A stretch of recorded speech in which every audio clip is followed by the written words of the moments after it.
أعوذ بالله من الشيطان الرجيم بسم الله الرحمن الرحيم آمنوا كما آمن الناس وقال رسول الله صلى الله عليه وسلم إنا أمة أمية لا نكتب ولا نحسب أو كما قال عليه الصلاة والسلام।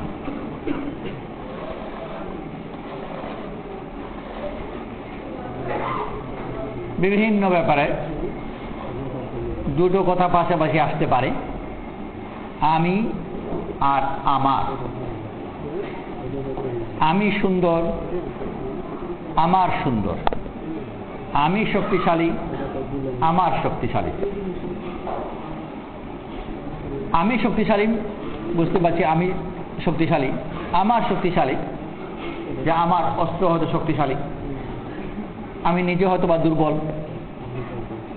আমি সুন্দর, আমি সুন্দর। আমার সুন্দর, আমার বাড়ি সুন্দর, আমার জামা কাপড় সুন্দর। আমি নিজে সুন্দর নাও হতে পারি। তো এক হলো আমি আর এক হলো আমার।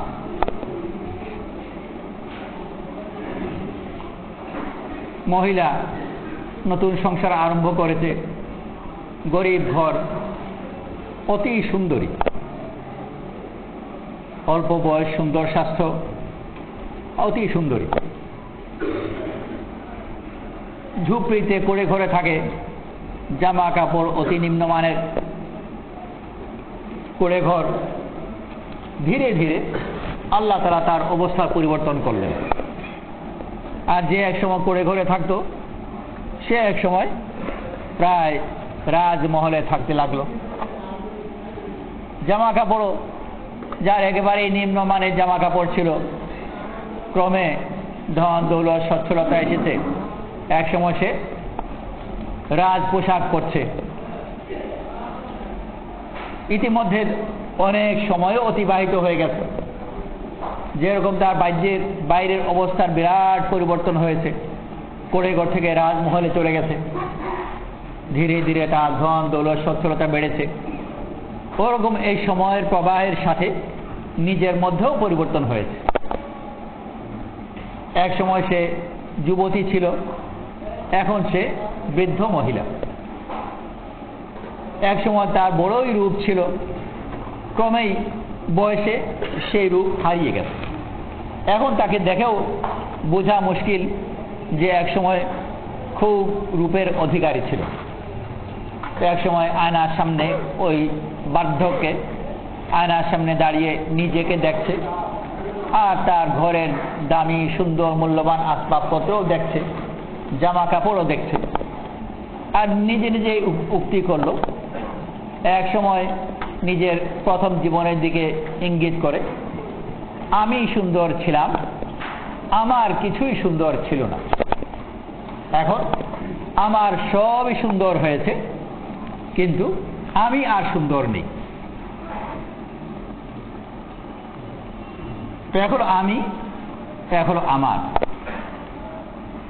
দুনিয়াতে এই দুই মেহনতি আছে।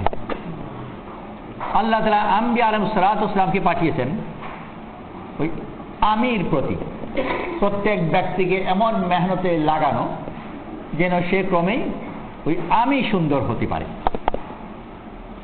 আর পুরা দুনিয়াতে এর মোকাবেলায় অন্যান্য মেহনত চলছে। যে মেহনতগুলো যে খারাপ তা নয়, ভালো মেহনত, কিন্তু সেই মেহনতের লক্ষ্য আমি নয়, সেই মেহনতের লক্ষ্য হচ্ছে আমার। যেরকম সভ্যতা আছে। কিছু দিতে চান নাকি?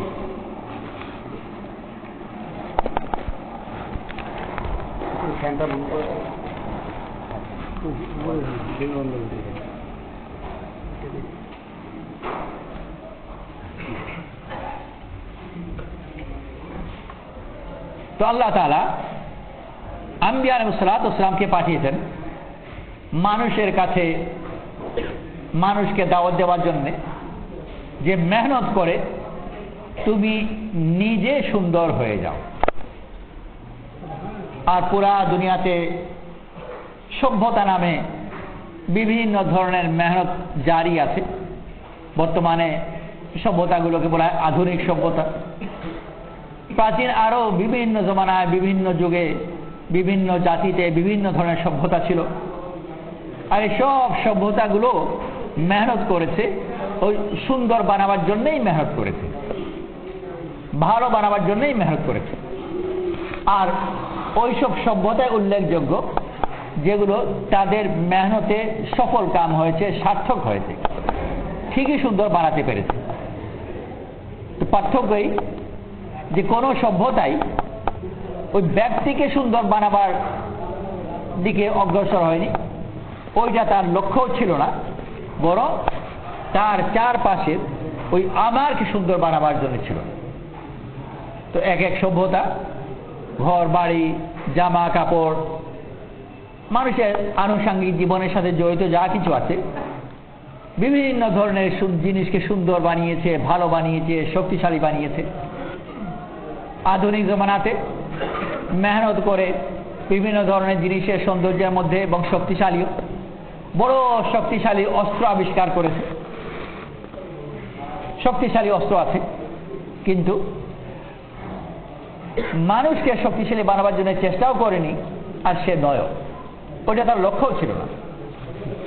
লক্ষ্য ছিল অস্ত্র, শক্তিশালী অস্ত্র বানানো, তো তাতে সে সফল কাম হয়েছে, শক্তিশালী অস্ত্র বানাতে পেরেছে। মানুষকে শক্তিশালী বানাতে চায়ও নি, আর যেহেতু চাইনি ওটা তার লক্ষ্যই নয়, তো হবারও কথা নয়। তো মানুষ ক্রমেই দুর্বল হয়ে গেছে। দুনিয়াতে কোনো মেহনতি একেবারে এমনি হয়ে যায় না, প্রায় কিছু না কিছুর বিনিময়ে হয়। তো সে যে আমিকে সুন্দর বানায়, সে আমার বিনিময়ে আমিকে সুন্দর বানায়। আমিকে সুন্দর বানাতে তার আমার সৌন্দর্যকে হারাতে হয়েছে, আর যে আমাকে সুন্দর বানিয়েছে সে আমির সৌন্দর্যকে হারাতে হয়েছে। এক লোক, সে নেক ভালো, কিন্তু তার ঘর বাড়ি এগুলো সুন্দর নয়। সে মনস্থ করলো, নিয়ত করলো যে এরকম নয়, বরং আমার বাড়ি সুন্দর হওয়া চাই। আমার বাড়ি সুন্দর হওয়ার জন্য আমার সম্পদের প্রয়োজন। সৎ পথে এতদিন পর্যন্ত আমি চলেছি, সৎ পথে সম্পদ অর্জন করতে পারিনি। এতদিন আত্মীয় স্বজনের সাথে সম্পর্ক রেখেছি, মেহমানদারি করেছি, দান খয়রাত করেছি, এতে আমার কাছে সম্পদ জমেনি, ফলে আমার বাড়ি সুন্দর হয়নি। এখন আমি ঠিক করেছি যে আমার বাড়ি সুন্দর বানাবো। তো আমার বাড়ি সুন্দর বানাতে গেলে আমার জমির প্রয়োজন, সম্পদের প্রয়োজন। অতএব এখন আর দান খয়রাত করা আর চলবে না, আত্মীয় স্বজনের সাথে সম্পর্ক রাখাও আর চলবে না। আমার কাছে কেউ যদি আসে তাহলে তার মেহমানদারি করাও চলবে না, আর সততাকে বজায় রক্ষা করাও চলবে না। সৎ পথে বেশি উপার্জন করা যায় না, মিথ্যা বলতে হবে, জুলুম করতে হবে, অন্যায় করতে হবে। তো যেহেতু সে সুন্দর বাড়ির একটা সিদ্ধান্ত নিয়েছে, অতএব এখন সে দান খয়রাতও ছাড়লো, দানশীল ছিল কৃপণ হলো, আত্মীয় স্বজনের সম্পর্ক ছেদন করলো, সবার কাছে প্রিয় ছিল সবার কাছে অপ্রিয় হয়ে গেল। সৎ ছিল, এখন অসৎ পথে উপার্জন আরম্ভ করলো, অসৎ হয়ে গেল। আর ধীরে ধীরে কয়েক বছর পরে সে ঠিকই বিরাট সম্পদের অধিকারী হয়ে গেল, বিরাট মহল বানিয়েছে, বড় মূল্যবান, তার পছন্দ মতো মহলে এখন সে বসবাস করে। এখন তার বাড়ি, যে আমার বাড়ি যেভাবে চেয়েছিল বড় সুন্দর হয়েছে, কিন্তু এই আমার বাড়িকে সুন্দর বানাতে গিয়ে সে আমিটা একেবারেই কুৎসিত হয়ে গেছে। এক সময় সে দানশীল ছিল, এখন কৃপণ হয়েছে। এক সময় সে সৎ ছিল, এখন অসৎ হয়েছে। এক সময় সে মেহেরবান ছিল, এখন জালিম হয়েছে। তো আমি বিনিময়ে আমার বাড়িকে সুন্দর করেছে। আরেকজন, তার কাছে বড় সুন্দর বাড়ি ছিল, সম্পদ ছিল, জমি জমা ছিল, আর অনেক কিছু ছিল, কিন্তু সে দানশীল ছিল না, আত্মীয় স্বজনের সাথে সম্পর্ক ছিল না, প্রতিবেশীদের সাথেও সে নজর করতো না, আর তার উপার্জনের মধ্যেও অত বেশি পরেজগারি তাকওয়া ছিল না। কিন্তু সে এক পর্যায়ে সিদ্ধান্ত নিল যে এইভাবে চলবে না, আমি এমনভাবে আল্লাহর সামনে হাজির হতে চাই যেন আল্লাহ যেন আমাকে দেখে সন্তুষ্ট হয়, আল্লাহর নজরে আমি যেন সুন্দর হই, আমি সুন্দর। তো আমি মেহনত যখন আরম্ভ করলো যে আমি সুন্দর হব, আল্লাহ যেন আমাকে পছন্দ করে, এখন সে তার অসৎ উপার্জন ছিল ওটা ছেড়ে দিয়ে নিজেকে সততার ভিতর সীমিত করলো, ফলে স্বাভাবিকভাবেই তার উপার্জন অনেক কমে গেল, কারণ অসৎ উপার্জন আর নেই। অন্যের হুকুক যেগুলো সে অন্য সময় জুলুম করে নিয়েছিল, ধীরে ধীরে সেগুলো সে খোঁজ করে করে হকদারকে তার হক পাওনা দিল, যার কাছে মাপ চাইলো পাওনা আদায় করলো। পাওনা আদায় করার পরেও যেটুকু তার কাছে রয়েছে এর মধ্যেও দেখলো যে আমার ভাতিজা ভাগনা ওরা বড় অভাবের মধ্যে আছে, তো নিজের জমি থেকে তাদেরকে কিছু দান করলো। প্রতিবেশীদের মধ্যে অনেক অভাবী দেখলো, এখন যে নিজে যা খায় দেখে প্রতিবেশীদেরকেও খাওয়ায়, তো একেবারে ধীরে ধীরে তার আমার বলতে আর কিছুই নেই।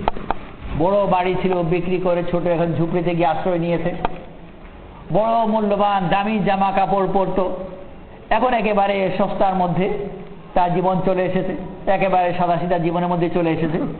তো তার আমার সব হারিয়েছে, কিন্তু সে আমিটা হয়ে গেছে বড় সুন্দর। কারণ ওর বাড়ি থেকে কেউ তাকিয়ে বলে না যে এই বাড়ি বড় সুন্দর। এক সময় তার বাড়ি খুব সুন্দর ছিল, পথিক বাড়ির দিকে তাকাতো আর বলতো যে এই বাড়ি বড় সুন্দর। এখন ওর বাড়ি আর সুন্দর নয়, কিন্তু গোটা অঞ্চলে ওকে লোকে ভালোবাসে বলে এই ব্যক্তিটা বড় সুন্দর। আগে ছিল তার বাড়ি সুন্দর, তার বাড়ি এখন আর সুন্দর নয়, এখন সে নিজে সুন্দর হয়েছে।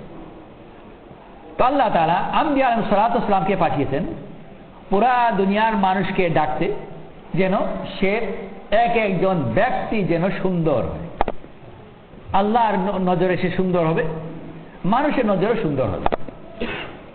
আল্লাহ তাআলা মানুষকে দাওয়াতও দিয়েছেন ওই ব্যক্তিদের দিকে, আমিনু কামা আমানান নাস।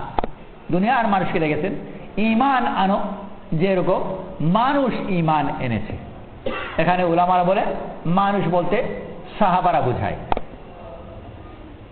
আল্লাহ তাআলা বলতে পারতেন রাসূল করিম সাল্লাল্লাহু আলাইহি ওয়াসাল্লামের সাহাবাদের মতো ঈমান আনো, তা না বলে বললেন মানুষের মতো ঈমান আনো। সম্ভবত এই জন্যই যে মানুষই যদি দেখতে চাও তো মানুষের মতো মানুষ হলো ওই, আমরা যেরকম যে হ্যাঁ মানুষের মতো মানুষ, তো মানুষই যদি হতে চাও তাহলে মানুষের মতো মানুষ যারা তাদের মতো মানুষ হও। তো ওই কথাই বললেন যে যেভাবে মানুষ ঈমান এনেছে আর মানুষের মতো মানুষ, তো বাকিরা কি তাহলে তারা মানুষের মতো মানুষ নয়। তো মানুষের মতো যদি না হয় তাহলে কিসের মতো হবে? অন্য কিছুর মতো। আমাদের প্রচলন ভাষায় বলে যে মানুষের মতো মানুষ হলো ওই। তো যদি তাকে প্রশ্ন করে তাহলে ওর অন্যান্য যারা আছে তারা কিসের মতো মানুষ? তাহলে তারা মানুষের মতো নয়, তো কিসের মতো সে তুমি বুঝে নিও, যে যেভাবে বুঝে, শিয়ালের মতো না কুকুরের মতো না কিসের মতো ওটা আমি বলতে চাই না, বুঝে নিও। তো আল্লাহ তাআলা গোটা দুনিয়ার মানুষ সম্বন্ধে কিচ্ছু বলেননি যে তারা কার মতো, কিন্তু সাহাবাদেরকে বলেছেন যে এরা হচ্ছে মানুষ, অন্যান্যরা কি আল্লাহ তাআলা বলেননি, এটা আমাদেরকে বুঝতে হবে। হ্যাঁ কখনো বলেছেন উলাইকা কাল আনআম বাল আযাল্লু সাবিলা, যারা ঈমান আনেনি, ঈমান থেকে দূরে, তারা চতুষ্পদের মতো, বরং এর চেয়ে বেশি পথহারা। মান কানা ফি হাযি আমা ফাহুয়া ফিল আখিরাতি আমা ওয়া আযাল্লু সাবিলা। এখানে যারা অন্ধ তারা আখিরাতে অন্ধ হবে, আরো পথহারা হবে। তো কেউ অন্ধ, কেউ চতুষ্পদের মতো, কেউ কিছুর মতো, আর মানুষ হচ্ছে সাহাবা। ঈমান যদি আনো তাহলে মানুষের মতো ঈমান আনো, এরাই ছিলেন মানুষ। আল্লাহ তাআলা আম্বিয়া আলাইহিস সালাতু ওয়াস সালামকে দেখেছেন যে এনাদের মতো ঈমান আনো। আরো দৃষ্টান্ত আছে, বিভিন্ন সভ্যতা তারা তাদের নিজ সভ্যতার গর্ব করে। যে কোনো সভ্যতা নিজের সভ্যতার গর্ব করে। তাদেরকে যদি জিজ্ঞেস করে যে তোমাদের গৌরব কিসের, কি দিয়ে? দুনিয়াতে কোনো সভ্যতা নেই যে বলবে যে আমাদের গৌরব হচ্ছে অমুক ব্যক্তি বা অমুক ব্যক্তি বর্গ, বরং বলবে যে আমাদের গৌরব হচ্ছে নির্মাণ কাজ, কখন বলবে বিজ্ঞান, কখন বলবে প্রযুক্তি, কখন বলবে শহর নির্মাণ, বিভিন্ন ধরনের সম্পদ, যেগুলো সম্বন্ধে কিছুক্ষণ আগে আমরা যেটা বলছিলাম যে বিভিন্ন ধরনের আমার, এক এক জাতি তার এক এক ধরনের আমার নিয়ে গর্ব করে। আমার শহর, আমার বাড়ি, আমার পথঘাট, আমার নির্মাণ কাজ, আমার শিল্প, আমার দর্শন, আমার বিজ্ঞান। আর আল্লাহ তাআলা গর্ব করেন কোনো আমার দিয়ে নয়, বরং গর্ব করে সাহাবাদেরকে দিয়ে যে ঈমান আনো এদের মতো।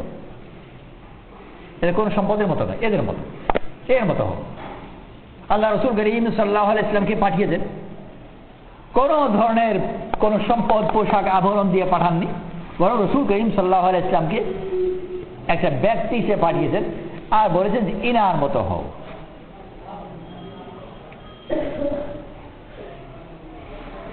রাসূল করিম সাল্লাল্লাহু আলাইহি ওয়াসাল্লাম সব মানুষের জন্য দৃষ্টান্ত।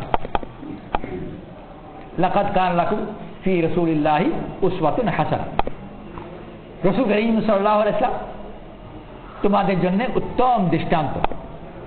রাসূল করিম সাল্লাল্লাহু আলাইহি ওয়াসাল্লাম দৃষ্টান্ত বলতে কি বোঝায়? যে উনার বাড়ির মতো বাড়ি বানাই, উনার বাড়ি এমন কোন দৃষ্টান্ত বাড়ি ছিল না। উনার জামার মতো জামা, তাও নয়।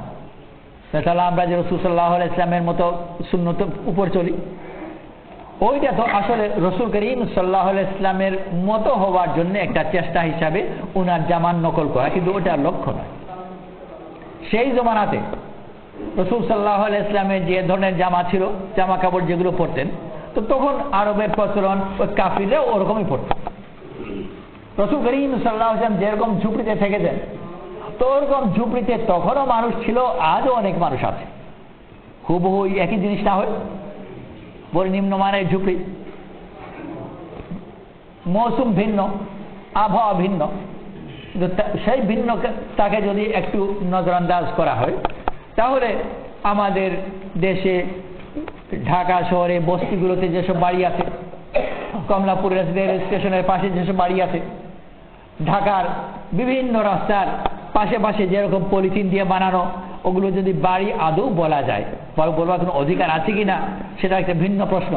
যে বাঁশ লাগিয়েছে আর পলিথিন দিয়ে কিছু উপরে ছাদের মতো করে নিয়েছে, ওইটাকে বাড়ি আদৌ বলা যাবে কিনা, কোনো সংখ্যাতে বাড়ির মতো পড়ে কিনা, তুমি ধরা যাক ওইটাকেই বাড়ি বানলাম। তো যদি হয় তাহলে এই আবহাওয়ার পরিপ্রেক্ষিতে ওইটাই রাসূল সাল্লাল্লাহু আলাইহি ওয়াসাল্লামের বাড়ির মতো বা সাহাবাদের বাড়ির মতো। তাহলে কিসের দিকে আল্লাহ তাআলা রাসূল সাল্লাল্লাহু আলাইহি ওয়াসাল্লামকে নিদর্শন হিসেবে পাঠিয়েছেন? যে ওনার কিছুই না, উনি যেরকম তুমি সেই মতো একটা ব্যক্তি হও। ওরকম সাহাবা থেকে দৃষ্টান্ত দিয়েছেন, আর পরবর্তীকালে হামেশাই তারা দৃষ্টান্ত ছিলেন। দামেস্কে সম্ভবত একজন মুসলমানকে এসে আরেকজন জিজ্ঞেস করলেন, একজন নতুন মুসলমান, ইসলাম কি? কিছু দূরে আবু দারদা রাদিয়াল্লাহু আনহু, বহুত নাম করে একজন সাহাবী, ওনাকে দামেস্কে পাঠানোই হয়েছিল মুসলমানদের তালিম তরবিয়তের জন্য। ওমর দ্বারা পাঠিয়েছিলেন।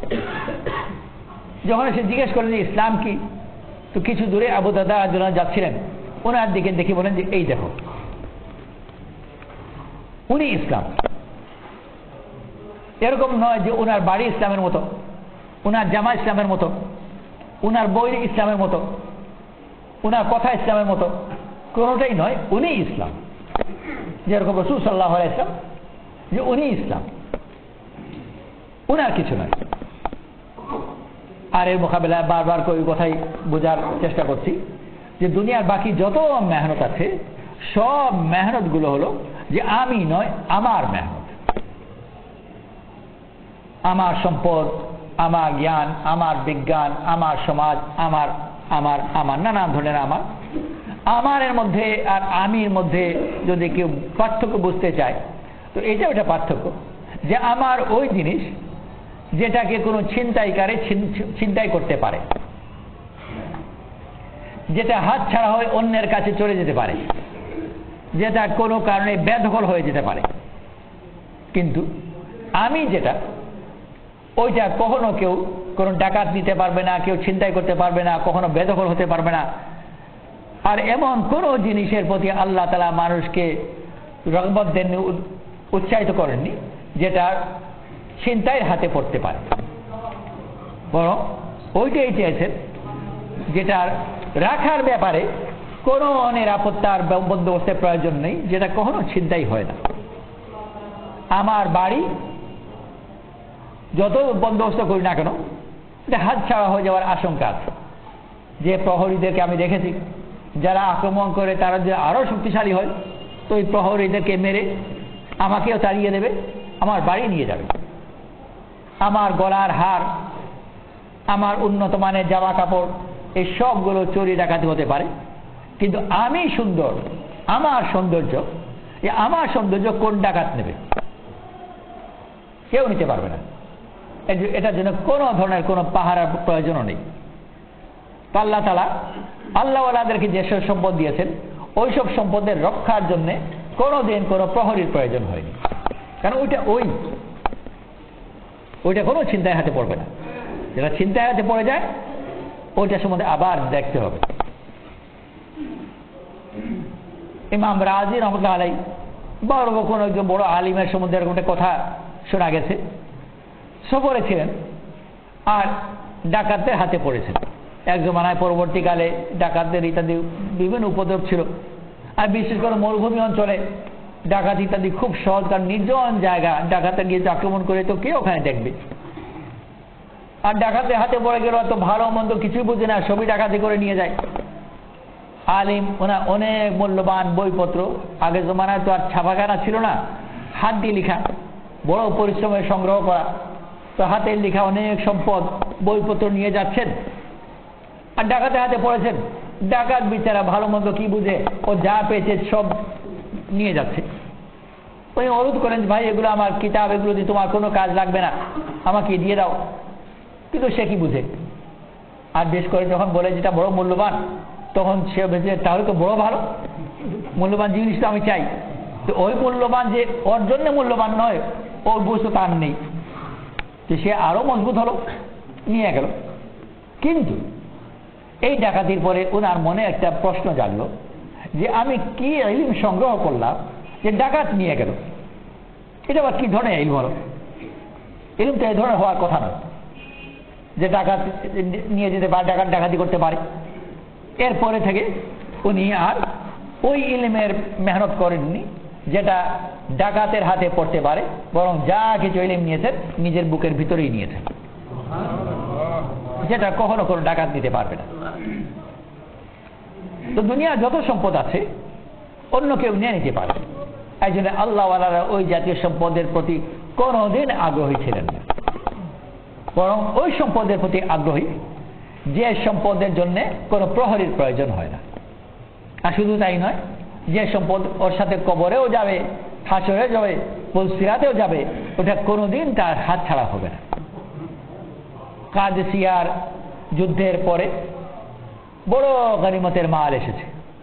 পারস্য সাম্রাজ্য ঐশ্বর্য ছিল, ওই জমানায় বড় দুই সাম্রাজ্য ছিল, রোম সাম্রাজ্য আর পারস্য সাম্রাজ্য, দুটোই বড় শক্তিশালী ছিল, আর ধন দৌলত সম্পদও খুব ছিল। তার মধ্যে পারস্যের কাছে সম্পদ হয়তোবা রোমের চেয়ে আরো বেশি ছিল, হীরা জহর নানা ধরনের ঐশ্বর্য, ওগুলো গনিমতের মাল হিসেবে এসেছে, আর একেবারে স্তূপ পড়ে আছে। ওমর রাদিয়াল্লাহু আনহু বাইতুল মালের কাছে এই সম্পদের কাছে বসে একাকী কাঁদছেন। এমন সময় সম্ভবত আব্দুর রহমান রাদিয়াল্লাহু এলেন আর এসে জিজ্ঞেস করলেন যে এমন সময় এই অবস্থায় তুমি কেন কাঁদছো? আল্লাহ তাআলা কত বড় ফাতহা দিয়েছেন, তাদের সব সম্পদ আল্লাহ তাআলা আমাদের কাছে এনে দিয়েছেন। ওমর রাদিয়াল্লাহু আনহু বললেন যে এই সম্পদ তাদের কাছে ছিল, তাদেরকে ধ্বংস করে দিয়ে ডুবিয়ে দিয়ে আমাদের কাছে এসেছে, আমার আশঙ্কা হয় আমাদেরকেও অনুরূপভাবে না ডুবায় আর আমাদেরকে ডুবিয়ে দিয়ে অন্যের কাছে চলে না যায়। তো ভয় এটা করছেন না যে অন্যের কাছে চলে যাবে, ভয় এটা যে এই জাতীয় জিনিস তো তার যার কাছে যায় তাকে ডুবায়। আমাদের আগের যাদের কাছে ছিল তাদেরকে ধ্বংস করেছে, আজ আমার কাছে এসেছে, আমার আশঙ্কা হয় আমাদেরও ধ্বংসের কারণ না হয়ে যায়। ওটা চান, কারণ ওই আমার। আর আল্লাহ তাআলা আম্বিয়া আলাইহিস সালাতু ওয়াস সালামকে ওই আমার জাতীয় কোন সম্পদের দিকে ধাবিত করেননি। ওটা ওদের ছিল, তাদেরকে শেষ করে দিয়ে আমাদের কাছে এসেছে, আমাদেরকেও শেষ করে দিয়ে অন্য কারো কাছে চলে যাবে। ওটা তো রয়েই যায়। সোনা, তামা, পিতল ওগুলো মানুষের মতো নয়, গরুর মতো নয়, ছাগলের মতো নয়, মরেও না, পচেও না, ওই হাত বদল করতে থাকে। হয় ব্যক্তি হিসেবে বদল হবে, না পরিবার হিসেবে বদল হবে, না হয় জাতি হিসেবে বদল হবে। ওই এক এক সময় এক এক জাতির কাছে যাবে। এক সময় পারস্য সম্রাটের মুকুটে যে হীরক ছিল, সেই হীরক খণ্ডই এক সময় দিল্লির সম্রাটের মুকুটে এলো, সেই হীরক খণ্ডই ইংরেজ সম্রাটের মুকুটে গেল। তো হাত পরিবর্তন হচ্ছে, অতীতেও হয়েছে, এখনো হচ্ছে, কিন্তু একজনের কাছে যায় আর কিছুদিন পরে ও শেষ হয়ে যায়, তো অন্যের কাছে চলে যায়। তোমরা জানো এই কথাই বললেন যে তাদের কাছে ছিল, তাদেরকে ধ্বংস করেছে, আজ আমাদের কাছে এসেছে, আমার আশঙ্কা হয় যে আমাদেরকে ধ্বংস করে দিয়ে হয়তো আরো কারো কাছে চলে যাবে। এই তো ধরনের সম্পদ তো আমরা চাই না। আমি চাই ওই সম্পদ যে সম্পদ আমার সাথেই থাকবে, কোনোদিন আমাকে ছেড়ে চলে যাবে না, যে সম্পদ আমি আর আমার যেটা ভিন্ন নয়। যত আমার আছে সব আমার হারিয়ে যায়, হয় আমি থাকতেই অন্যের কাছে চলে যাবে, আর না হয় আমি চলে যাওয়ার পরে অন্যের কাছে চলে যাবে। কিন্তু যেটা আমি, ওটা আমারই, ওই যে আমি যেখানে আছি ওখানেই আছে, কোনোদিন কারো কাছে যাবে না। তো আল্লাহ তাআলা আম্বিয়া আলাইহিস সালাতু ওয়াস সালামকে ওই মেহর দিয়ে পাঠিয়েছেন যেটা ও থেকে বিচ্ছিন্ন হওয়ার নয়। এমনকি যে শক্তি দিয়েছেন সেই শক্তিও নবীদের, সাহাবাদের, আল্লাহওয়ালাদের যে শক্তি ছিল সেই শক্তিও এমন কোন অস্ত্রের সাথে সম্পৃক্ত নয় যে অস্ত্র অন্য কেউ ছিনতাই করে নিয়ে যেতে পারে। বড় ভালো উন্নত মানের রাইফেল আজ পুলিশের কাছে আছে, বলা যায় না ওটাই পরের দিন ডাকাতের কাছে চলে যেতে পারে।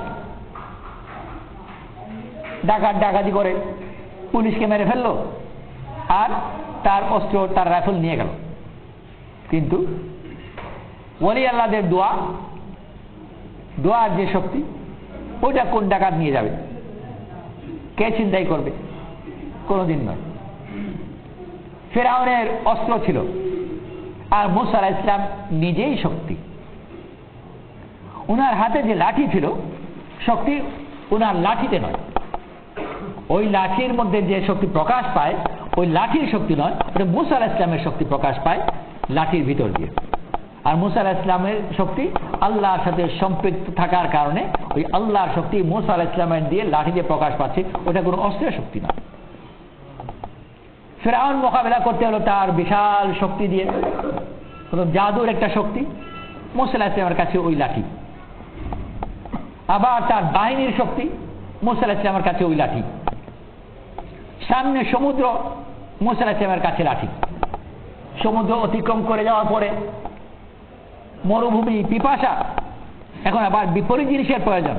আগে ছিল পানি, প্রয়োজন রাস্তার, এখন আছে মরুভূমি, প্রয়োজন পানি, আবার ওই লাঠি। ওই একই লাঠি দিয়ে আঘাত করেন বারবার, যখন যে জিনিসের প্রয়োজন ওইটাই জাহির হয়, ওইটা লাঠির কোনো কৃতিত্ব হয় না, ওইটা তখনই যদি মুসা আলাইহিস সালামের হাত দিকে ওটা মারা হয়। ওই লাঠি অন্য কেউ হাতে নিক, অন্য কেউ নিক্ষেপ করুক, কিচ্ছু হবে না, ওটা লাঠি কৃতিত্ব না। আল্লাহ তাআলা মুসা আলাইহিস সালামের মধ্যেই শক্তি দিয়েছে।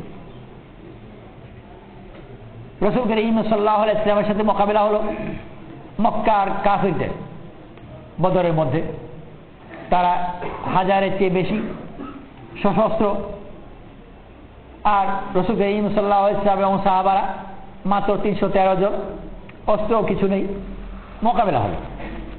আল্লাহ তাআলা ফাতহ দিলেন। তাদের দিকে ছিল সংখ্যা, তাদের অস্ত্র রাসূল সাল্লাল্লাহু আলাইহি ওয়াসাল্লামের না উনার সংখ্যা না উনার অস্ত্র, উনারা নিজেরাই। রাসূল করিম সাল্লাল্লাহু আলাইহি ওয়াসাল্লাম এটা খেজুরের ডাল সাদ ইবনে আবি ওয়াক্কাস রাদিয়াল্লাহু হাতে দিলেন, লড়ো। উনার হাতে খেজুরের ডাল, মোকাবেলা যাদের সাথে তার হাতে তলোয়ার, ঢাল, গায়ে লোহার জামা, মাথায় লোহার টুপি, আর মোকাবেলা করবেন খেজুরের ডাল দিয়ে।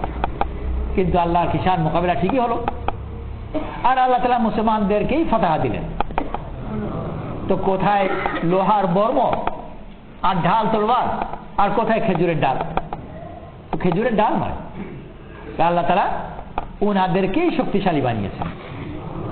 আর মক্কাওয়ালাদের ছিল তাদের শক্তি, তাদের অস্ত্র, তাদের সংখ্যা, আর এখানে ইনারাই। পরবর্তীতে আবু বকর সিদ্দিক রাদিয়াল্লাহু আনহু জামানাতে ইয়ারমুকে যুদ্ধ হলো রোমীদের সাথে। আল্লাহ তাআলা মুসলমানদেরকে ফাতহ দিলেন। রোমী সম্রাট ইয়ারমুকে পরাজিত হয়ে সে পালিয়ে গেল হিরাকুল, আর দূর নিরাপদ জায়গায় গিয়ে আশ্রয় নিল আন্তাকিয়া, ছোট্ট একটা জায়গা বর্তমানে তুর্কির অধীনে। ওখানে গিয়ে আশ্রয় নিল, যেটা মুসলমানদের থেকে দূরে, যেখানে সে নিজেকে নিরাপদ মনে করছে। তার সৈন্য সামন্ত বাহিনী যারা ছিল তারাও ধীরে ধীরে এসে ওখানে তার কাছে এসে একত্রিত হল। যুদ্ধে যদিও পরাজিত হয়েছে, কিন্তু তার সাম্রাজ্য শেষ হয়ে যায়নি। এক যুদ্ধে হেরেছে, ভবিষ্যতে আরো লড়বে, তো সেই হিসাবে প্রস্তুতি নেবে। প্রস্তুতি নেওয়ার জন্য বড় গুরুত্বপূর্ণ একটা প্রশ্ন হলো যে আগের বারের পরাজয়ের কারণ কি, বোঝার চেষ্টা করা, যাতে ভবিষ্যতে ওই একই কারণে আবার পরাজিত না হয়। জিজ্ঞেস করলো সম্রাট হিরাকুল তার বাহিনীকে যে সংখ্যায় আমরা বেশি না তারা বেশি, অর্থাৎ মুসলমানরা বেশি না আমরা বেশি? তো তা বললো যে আমরা, অর্থাৎ রোমীরা অনেক বেশি। কিতাবের মধ্যে তো এটুকু উল্লেখ আছে, সংখ্যা কথাই উল্লেখ আছে, কিন্তু ধারণা করা হয় যে আনুষঙ্গিক আরো প্রশ্নও ছিল। অস্ত্রের সম্বন্ধে নিশ্চয়ই প্রশ্ন থাকবে যে তাদের অস্ত্র বেশি না আমাদের অস্ত্র বেশি, তাদের অস্ত্র উন্নত মানের না আমাদের অস্ত্র উন্নত মানের। তো সংখ্যার প্রশ্ন নয়, মানের ব্যাপারও আছে। এবং তাদের প্রশিক্ষণ উন্নত মানের না আমাদের প্রশিক্ষণ উন্নত মানের। বড় অস্ত্র পেল, যদি ব্যবহার করা না জানে, ট্রেনিং না থাকে, তো অস্ত্র দিয়ে কি করবে? তো প্রশিক্ষণের ব্যাপার আছে, বিশেষ করে যুদ্ধের ময়দানে। পদ্ধতির প্রশ্ন আছে, তাদের পদ্ধতি উন্নত মানের না আমাদের পদ্ধতি উন্নত মানের।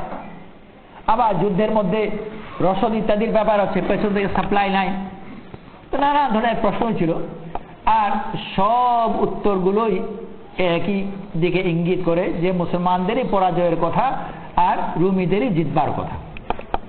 সংখ্যা হোক, অস্ত্র হোক, মান হোক, পদ্ধতি হোক, প্রশিক্ষণ হোক, সব তাদের পক্ষে।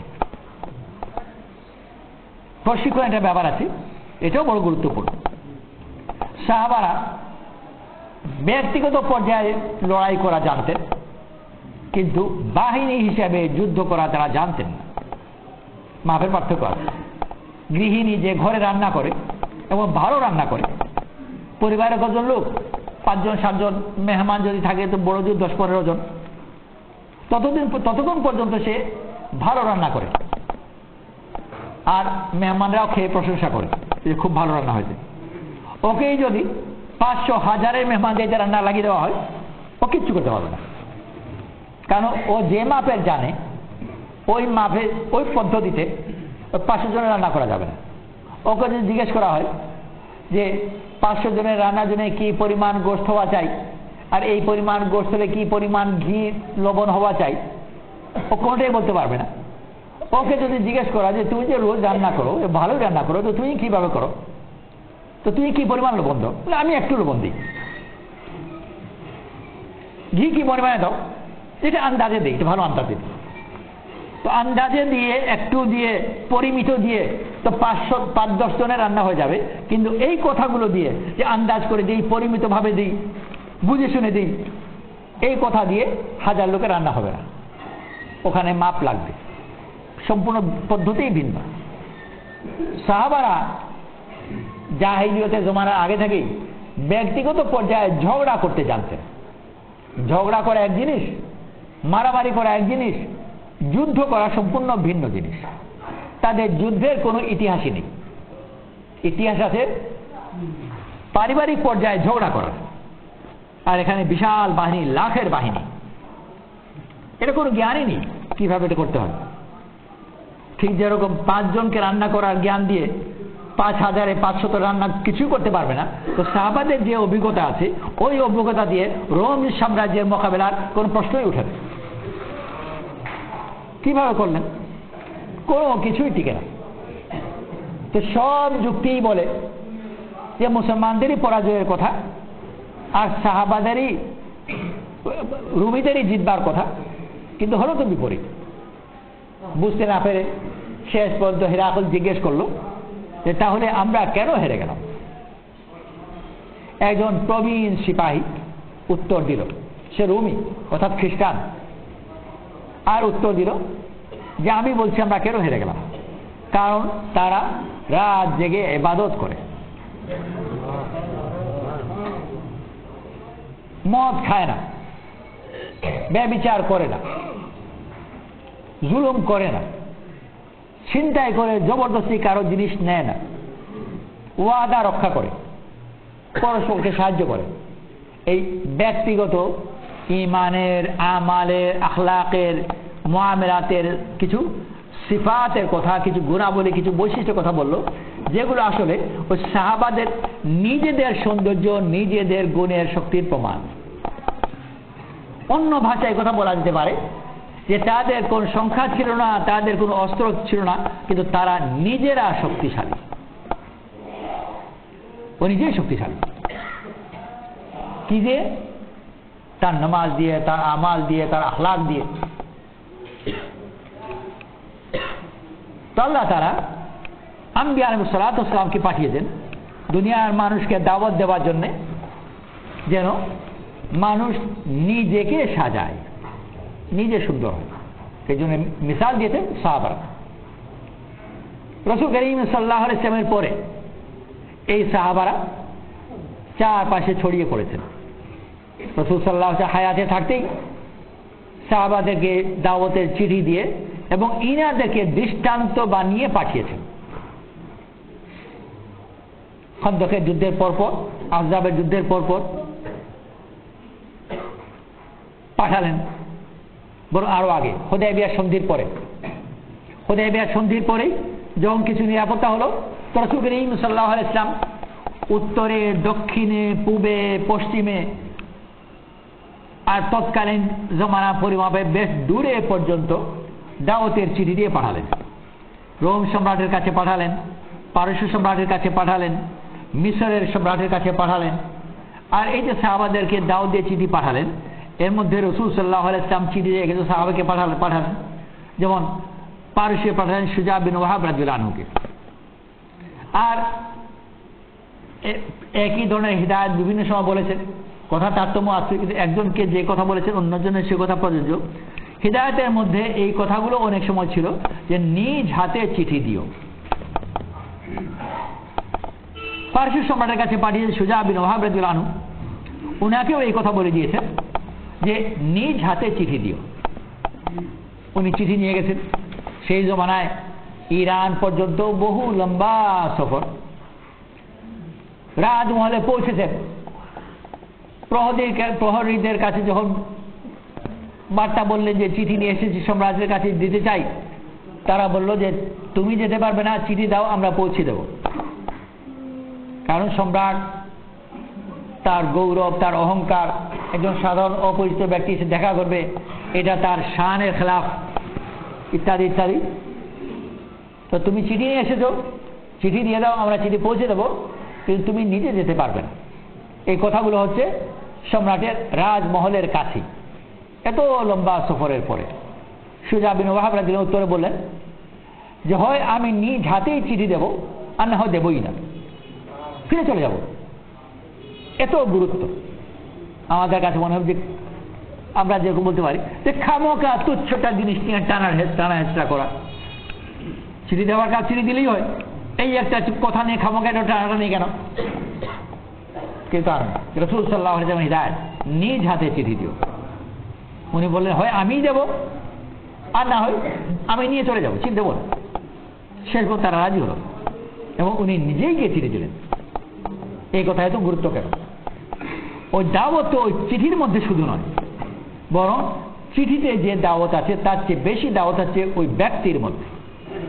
ওই যে আল্লাহ তাআলা বলেছেন আমিনু কামা আমানান নাস,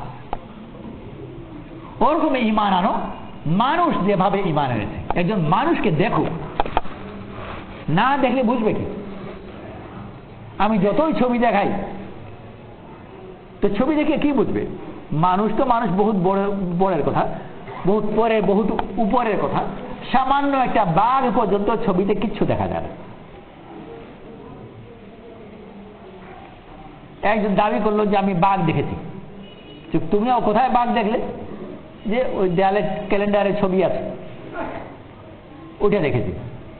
তো যে শুনবে ছিল ও মানে এটা কোনো দেখাই হয়নি। আর একজন বলবে যে ও তো দেখে, ও তো ক্যালেন্ডার ছবি দেখেছে, আমি আসল বাঘ দেখেছি। যে কোথায় দেখেছো? যে একেবারে টেলিভিশনের ছবিতে দেখেছি যে বাঘ হাঁটছে, চলতি ফিরতি অবস্থায় দেখেছি। আর একজন বলবে যে এটা কোনো দেখাই হয়নি, সত্যিকার বাঘ আমি দেখেছি। তো তুমি কোথায় দেখলে? যে আমি সুন্দরবনে গিয়েছিলাম, ওখানে বাঘ দেখেছি। বিস্তারিত বর্ণনা দাও তো কিভাবে দেখেছো? তো সে বর্ণনা দিল যে সন্ধ্যা নামছে আর আমরা নৌকায় চলে আসব কাদার মধ্যে, কিন্তু তখন ভাটা চলে আসার কারণে নৌকা কাদায় থেকে গেছে আর নৌকায় চলাও মুশকিল হচ্ছে। এমন সময় কিছু দূরেই বাঘের গর্জন শুনেছি, আর নৌকা আমাদের চলছে না। বাঘও যদি এখানে এসে যায়, কাছেই গর্জন শুনেছি। তো কাছে আব্দুর রশিদ ছিল, ও তো দাঁড়িয়ে দাঁড়িয়ে পেশাবি করে দিল গর্জন শুনেই। তো আসলে নিজেও পেশাব করেছিল, কিন্তু ওটা বলেনি। আব্দুর রশিদের কথাই বললো। তো সবাই বলে হ্যাঁ ঠিক আছে। ও যে বর্ণনা বাঘের দিল, ওই বাঘ কিন্তু দেখেনি, বাঘের গর্জনই শুনেছে, শুধু গর্জনই শুনেছে, বাঘ দেখেনি। তবুও ওর দাবি ওই ক্যালেন্ডারের ছবিওয়ালা বা টেলিভিশনের স্ক্রিনওয়ালা এদের দাবির তুলনায় এর দাবি অনেক বেশি সত্য, যদিও আসলে দেখেইনি। কেন এর দাবি সত্য? যদিও সে বাঘ দেখেনি, কিন্তু বাঘের কিছু বৈশিষ্ট্য সম্বন্ধে তার কিছু জ্ঞান হয়েছে। আর বাঘের অবস্থাতে মনের উপর যে প্রভাব পড়ে, তার ভয়, তার আতঙ্ক, এই সব মিলিয়েই তো বাঘ দেখা। নিরাপদ জায়গা থেকে বাঘকে দেখলাম, ওইটা কোনো দেখাই হলো না। যেরকম চিড়িয়াখানার ভিতরে বাঘকে দেখেছে, তো ঢাকায় চিড়িয়াখানায় গিয়েছে আর চিড়িয়াখানার ভিতরে বাঘকে দেখেছে। ওই যে বাঘকে দেখেছে, ওই বাঘের কাছে থেকে বাচ্চারা গিয়ে তাকে চীনাবাদাম খাওয়ায়। অসহায় বাঘ কিছু করতে পারে না, আর বাচ্চা তাকে চীনাবাদাম খাওয়াবার চেষ্টা করে। তো যদিও শারীরিক অর্থে সে বাঘকে দেখেছে, কিন্তু আসলে সে বাঘকে কিচ্ছু দেখেনি। কারণ বাঘকে কি দেখলো যদি বাঘের সিফতই তার কাছে প্রকাশ না পায়? আর বাঘের সিফত কি? যে যার 1 মাইল দূর গর্জন থেকে এখানে দাঁড়িয়ে পেশাব করে, ওইটা হলো বাঘ। আর এই চিড়িয়াখানায় যে বাঘ আছে, ওগুলো তো বাচ্চারা চীনাবাদাম খাওয়ায়, এটা কোনো বাঘ নয়। মরা সাপের মতো, মরা গোখা সাপকে দেখেছে, বাস্তবিক গোখা সাপই দেখেছে, কিন্তু মরা ও সাপ দেখেনি। কারণ ওই বিষই যদি না থাকে, ওই ভয় যদি না থাকে, ওই শক্তি যদি না থাকে, তাহলে কিসের সাপ হলো? তো চিড়িয়াখানা যে বাঘ, ওইটা বাঘ নয়। যে জঙ্গলে তার খোলা অবস্থায় দেখেছে, তো সে তার সারা জীবন মনে রাখবে তার মনের উপর কি প্রভাব পড়েছিল। মানুষ ওই সাহাবী ওই যাকে জীবনে কেউ একবার এক নজর দেখেছে, জীবনে কোনদিন আর ভুলতে পারবে না যে একজন মানুষ আমি একবার দেখেছিলাম। তো উপস্থিত যারা যদি জিজ্ঞেস করে যে বলছে একজন মানুষ একবার দেখেছিলেন, আমরা কি মানুষ না? তো আদবের খাতিরে বলবে যে ভাই জিনিস ভিন্ন, ওইটা আমি বোঝাতে পারবো না, কিন্তু মানুষ আমি জীবনে একবারই দেখেছি। এই একই কথা আজও লোকে বলে থাকে, যদি ওরকম কোনো ওলি আল্লাহকে দেখবার কারো কোনো সৌভাগ্য হয়, তাহলে সে পরবর্তীকালে বলে যে মানুষ আমি একজন দেখেছি। তো রাসূল করিম সাল্লাল্লাহু আলাইহি ওয়াসাল্লাম সম্রাটদের কাছে সাম্রাজ্যগুলোতে দাওয়াতে চিঠি দিয়ে পাঠিয়েছেন, আর বলেছেন নিজ হাতে চিঠি দিও, উদ্দেশ্যই যে একজন মানুষ সে জীবন একবার দেখুক, তবে না বুঝবে ইসলাম কি। সেই জন্য এত গুরুত্ব দিয়েছেন। আর সুজা বিন ওয়াহাব রাদিয়াল্লাহু আনহু এত লম্বা সফর করার পরে ওই প্রহরীর কাছ থেকে উনি ফিরে আসবার জন্য প্রস্তুত, যে হয় আমি নিজ হাতে চিঠি দেব আর না হয় দেবই না, কারণ দাওয়াত তো আমার মধ্যে, আমি ওই ব্যক্তি যে ব্যক্তিকে দেখলে কেউ বুঝবে যে ইসলাম কি। যে একটা বাঘ, সামান্য বাঘ, বাঘকে যে দেখেছে সে জানে বাঘ কি। যে বাঘের ছবি দেখেও জানে না, টেলিভিশনে দেখেও জানে না, এমনকি চিড়িয়াখানায় খাঁচার ভিতরে বাঘ দেখেও সে বাঘ দেখে দিই, খোলা ময়দানে যে বাঘ দেখেছে ও জানে বাঘ কি। তো যে মানুষকে মানুষের ময়দানে দেখেছে সে জানে মানুষ কি। মানুষকে যখন একবার দেখবে তার ব্যাপারে আশা করা যায়, তার মনে একবার এই আশা জাগবে যে আমিও মরবার আগে আগে মানুষ হয়ে মরি, তার মনে স্বাভাবিক এটা শখ জাগবে। আর তা না হলে মনে করুন তার সাহায্যই হবে না, আর সাহায্য যদি না থাকে তো মানুষ চেষ্টা কেন করবে। তো আল্লাহ তাআলা আম্বিয়া আলাইহিস সালাতু ওয়াস সালামকে পাঠিয়েছেন পুরা দুনিয়ার মানুষকে দাওয়াত দিতে যে তোমরা মানুষের মতো মানুষ হও, আমিনু কামা আমানান নাস। মানুষ যেভাবে ঈমান এনেছে, অর্থাৎ সাহাবারা যেভাবে ঈমান এনেছেন ওই ধরনের ঈমান আনো। তো রাসূল করিম সাল্লাল্লাহু আলাইহি ওয়াসাল্লাম হুদায়বিয়া সন্ধির পরে তো চিঠি পাঠালেন, কিন্তু রাসূল সাল্লাল্লাহু আলাইহি ওয়াসাল্লামের ওফাতের পরে ব্যাপকভাবে সাহাবারা জমাত করে করে এদিক ওদিক যেতে আরম্ভ করলেন। আবু বকর সিদ্দিক রাদিয়াল্লাহু আনহু জমানায় রোমে গেলেন, ওমর রাদিয়াল্লাহু আনহু জমানায় পারস্যে গেলেন, মিশরে গেলেন, ইয়ামানে তো রাসূল সাল্লাল্লাহু আলাইহি ওয়াসাল্লাম হায়াতেই গিয়েছিলেন, যেতে লাগলেন। এই সাহাবারা তাদের সুন্দর কিছু ছিল না, তারা নিজেরা ছিলেন সুন্দর। ওই যে প্রথমে বলছিলাম যে ওই মহিলা বার্ধক্যের সময় বলছিল যে এক সময় আমি সুন্দর ছিলাম, আমার কিছুই সুন্দর ছিল না, এখন আমার সবই সুন্দর, কিন্তু আমি আর সুন্দর নেই। তো ওই সাহাবারা তাদের কিছুই সুন্দর নয়, জামা কাপড় অস্ত্র কোনোটাই নয়, কিন্তু নিজেরা। তো যখন গেলেন সম্রাটের কাছে, যুদ্ধ যখন হয়, তো যুদ্ধ তো শুধু তলোয়ার দিয়ে যুদ্ধ হয় না, কথার মধ্যে যুদ্ধ হয়, নানানভাবে যুদ্ধ হয়, মনস্তাত্ত্বিক যুদ্ধ আজকাল বলে থাকে। এটা সব জমানাতেই ছিল, কথাবার্তা দিয়ে একজন আরেকজনকে মনের দিক থেকে পরাজিত করে দেওয়া। সুজা বিন ওয়াহাব রাদিয়াল্লাহু আনহু হাতে যে তলোয়ার ছিল, ওই তলোয়ারের খাপ ছিল না। গরিব সাহাবারা খাপ পাবেন কোথায়? কষ্ট করে এখানে তলোয়ার জোগাড় করেছেন। খোলা তলোয়ার রাখা তো নিরাপদ নয়, কারো গায়ে লাগলে কেটে যাবে। সেই জন্য একটা পুরনো কাপড়, যেটাকে আমরা তেনা বলি, ওরকম তেনা জাতীয় কিছু দিয়ে ওকে জড়িয়ে রেখেছেন। এর মোকাবেলায় সম্রাটের তলোয়ার, তার খাপ, সে খাপের মধ্যে হীরা জহরের নকশা করা, কত হিরক টিরক লাগানো, কত কিছু আছে, আর এর মধ্যে তেনা দিয়ে লেপটানোটা তলোয়ার।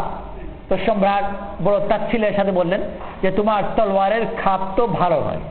আসলে খাপ তো ছিলই না, তাচ্ছিল্যের সাথে ওই তেনাকে খাপ বলছে, তোমার তলোয়ারের খাপ তো ভালো নয়। কিন্তু সাহাবাদের মিজাজই ভিন্ন, তারা ওই আমার জাত লোক না, আমি জাত লোক। উনি উত্তর বললেন কিন্তু তলোয়ার তেজ, খাপ ভালো নয়, ঠিকই বলেছ, কিন্তু তলোয়ার তেজ। পরের দিন যুদ্ধের ময়দানে খাপের প্রয়োজন ছিল না, তেজ তলোয়ার তার তেজই দেখালো। ওটারই দরকার ছিল। তো সব ময়দানে সাহাবারা নিজেরা ছিলেন, তারা এসেছে তাদের সব ধরনের সম্পদ নিয়ে, আর সাহাবারা এসেছেন নিজেদেরকে নিয়ে। তুমি আনো তোমার যা কিছু আছে, আর মোকাবেলায় আমি। সব সময় আল্লাহ তাআলা নবীদেরকে পাঠিয়েছেন সবার সব সম্পদের মোকাবেলায়। ফেরাউন এসেছে ওর যা কিছু আছে, জাদুঘর, অস্ত্র বাহিনী সব কিছু নিয়ে, আর এদিকে মুসা আলাইহিস সালাম কি যে আমি, তুমি তোমার সব কিছু নিয়ে আসো, আমি এদিকে আমি আছি। কাফিররা মক্কার তাদের সংখ্যা, তাদের অস্ত্র সব কিছু নিয়ে এসেছে, আর এদিকে মুসলমানরা রাসূল সাল্লাল্লাহু আলাইহি ওয়াসাল্লাম আমি আমরা আছি। ওই যে তোমাদের সব জমানায় আল্লাহ তাআলা এই করেছেন। আমাদের যে শাহজালাল রহমতুল্লাহ এলেন, এখানকার রাজা, তার রাজ্য, তার অস্ত্র, তার সিংহাসন, তার সবই ছিল, আর শাহজালাল রহমতুল্লাহ কি আছে যে আমি। ওই এক মোকাবেলা। পরবর্তীকালে সাহাবারা আবার এই সাম্রাজ্যগুলোতে চলে গেলেন। তাদের না জামা কাপড় আছে, না ঢাল তলোয়ার আছে, না জুতা আছে, না তার সওয়ারি আছে।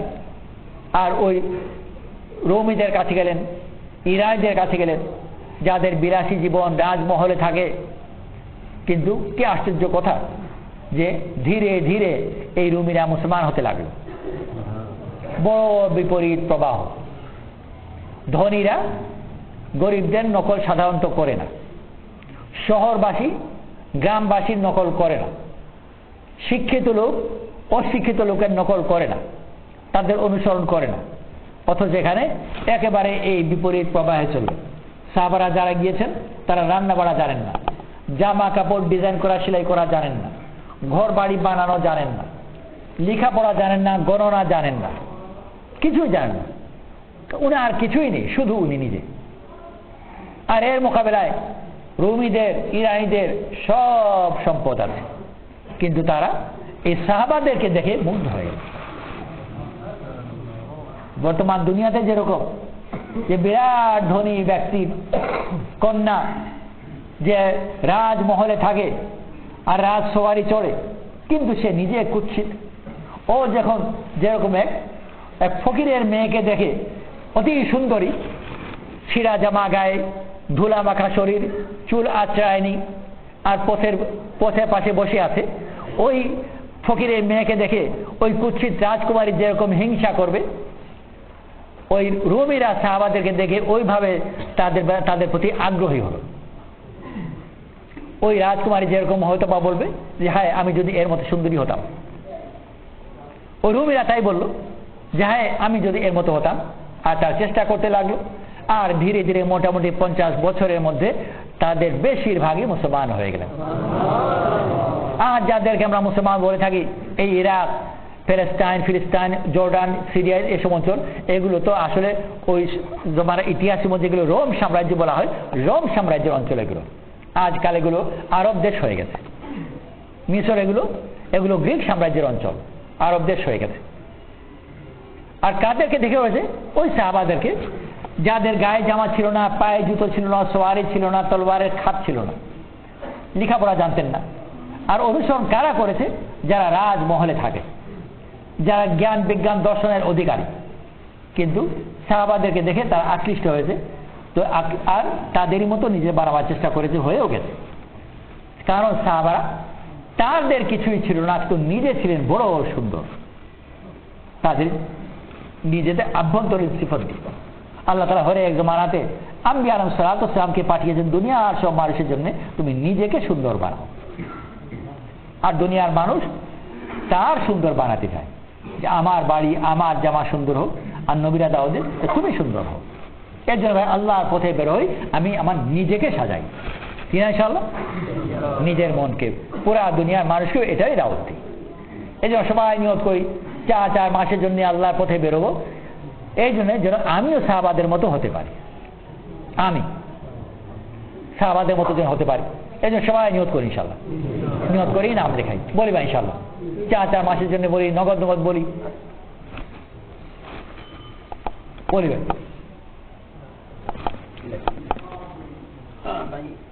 নাম লেখাই দেয়। হ্যাঁ, যাদের আগে 3 জেলা হয়েছে প্রত্যেক বছর 3 জেলা নিয়ত করে ভাই।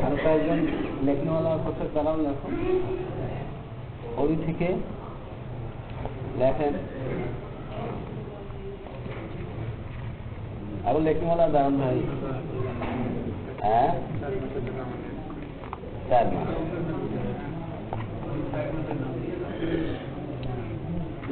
লেখেন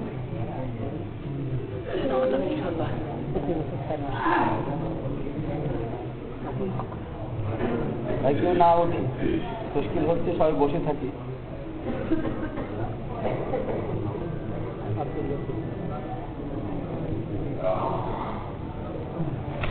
না